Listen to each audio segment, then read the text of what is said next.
Hi, Anytime here. And so today I thought I would do kind of a friendship goals, a TV friendship goals video. And I'm going to talk about some of the female TV characters that I would want as a group of friends to hang out with. I don't know whether I'm going to call this TV friendship goals or squad goals or, girl gang or whatever, but these are girls and women that I would want to hang out with and talk to, and just generally I think would make awesome friends. Now, some people, these are mostly people that I identify with when I watch them on TV. Some people that I identify with and that I, like and enjoy as characters, I'm not sure I'd necessarily want as friends, so I've omitted those. I also have primarily kept it within a group that I think actually could interact with each other.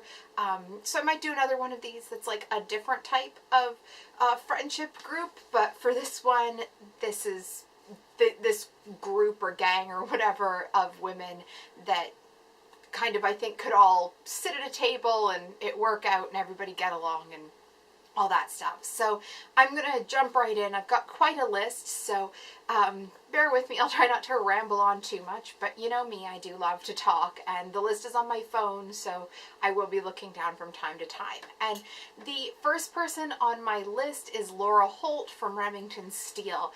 Now, she is somebody that from the time I was super young, like I'd say around 8 or 9 when I first saw the show, I like locked in on her, and that's kind of who I wanted to be. I already probably had certain aspects of my personality that were like I saw reflected in her, which is why I was, so kind of zoomed in on her. But I just really liked her. I liked that she was tough, and I liked how she was able to like get the job done. I always felt very, especially like when I was younger, I used to feel very what's the word? Like, I'll say empathetic, but I just used to feel, I think, mostly very angry on her behalf that she didn't get the credit she deserved. But as I've gotten older, I realized, like, the amount of restraint that took. Well, I knew then, I guess, the restraint it took. I just didn't ever understand why she didn't kind of say something more often. But as I've gotten older, I have realized that it's sometimes just easier not to. And because it doesn't matter what you say in those situations. But I really liked her. I think she'd be a good friend. I think she'd be off like a really like solid there for you, kind of good in an emergency, good in a crisis, as long as it wasn't hers. And yeah, so she's number 1, and I think no matter what way you cut it, she's always going to be number 1 on most lists like that. So my second person, who is also a major kind of influence from a young age, and somebody that I think probably, again, I was like 10 or 11 when I first saw this character on TV, and again, just kind of like zoomed in and was like, I know you, and I want to hang out with you, and I want to talk to you. That is the role that Judi Dench plays in As Time Goes By as Jean Pargeter. And she's another career woman, another, she's she's a widow by the time we kind of run into her, and she's very, very, very good at her business life, been very successful. Her personal life is a bit of another matter. It's been, by and large, neglected, and that's kind of like where we meet her in this very successful agency. But I feel like where I'd want to know her the most is like probably season like 2, 3, 4, 5 type thing, in that kind of range of these seasons. Again, I think she'd be a really supportive person, she was a really capable person, as I said, in business. But I also think that she possibly is a little bit, well, she's definitely softer than Laura Holt is in many ways. But I think that they both have that on the inside, just maybe don't always show it. The third person I'm putting in this group is the role that Suzanne Pleshette played on Newhart, which was his original series where they lived in Chicago. I really love her as an actress in general. I always loved seeing her in interviews, but that role that she played there, I feel like was just such a rich character. And again, just like somebody that you'd want to hang out with and want to have dinner with, and like a really smart person. So I feel like she'd be an awesome conversationalist, and again, just somebody that you'd want to hang out with. Number 4, I'm going with Sister Stephanie from Father Dowling Mysteries. That's a role that Tracy Nelson played. I love her. I really, another person that she played that I would also love to be friends with was, it was a pilot that never got picked up, but it was part of, I think it was season 3 of The Nanny maybe, and she played a girl that becomes a kind of an assistant at a hairdresser's. I also really liked her there.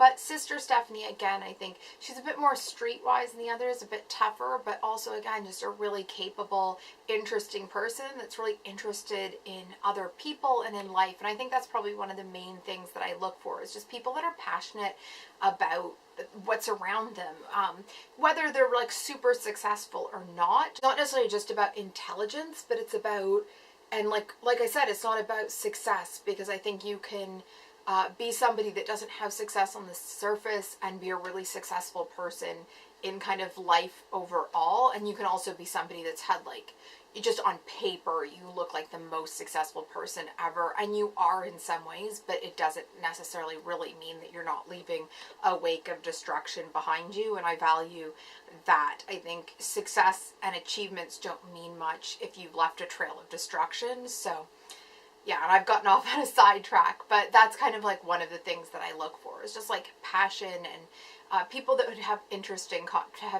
conversations with. And another one that also would fit that bill is Jordan from Studio 60. That is another kind of shorter-lived TV series. Well, definitely short-lived. It didn't even make it a full season, but I really like that character. She was played by Amanda Peet. Again, another very kind of capable woman that was really interesting and interested in the world.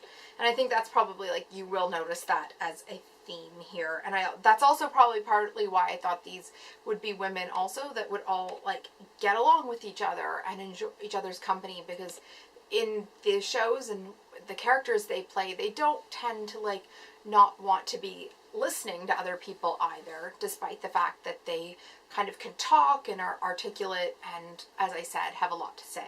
Now, the next one might seem like she doesn't quite fit here, but I'm choosing Jennifer from WKRP in Cincinnati. And I don't mean that in a nasty way or anything, because I really think Jennifer was way smarter and more capable than what she often got credit for. You know, people were kind of blinded by the beauty, and they didn't look at what she actually had managed to do and what she was capable of. I mean, she did a lot of stuff around that station, and it showed when you looked for it and didn't just kind of take the obvious thing that was often, you know, and I mean, the show did show that, but what I'm saying is I think still, like, when you hear her talked about, sometimes it's like, she's the bubble-headed blonde, and it's like she was anything but bubble-headed.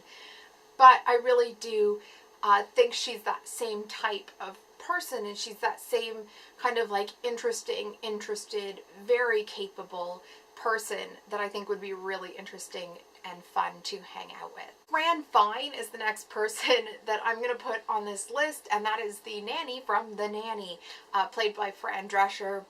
She's somebody else that I think just, like, is a rockin' woman, but she's just, again, a really strong character, in a different situation than many of these other women, but I feel like at the core of it has that same kind of grit and determination and, like, gusto that just would make her fun to hang out with and a good fit within the broader group. I think that was just, you know, she'd elevate any kind of room that she's in. I also think how, like, she can definitely bring Grandma Yetta along to these these imaginary dinners we're having, because again, I think she's another older woman, another woman that just is, like, you know, tough and kind of an interesting person. And this is where we get back to a woman that we may recognize from before, and that is Laura from A Fine Romance, and she was also played by Judi Dench.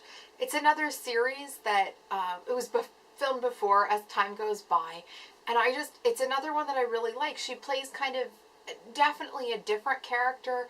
Laura is not necessarily the most, she's not very successful in business. She has like a decent business going. She's very smart, very capable, but just kind of not as pulled together as some of these other ladies in business or personal life.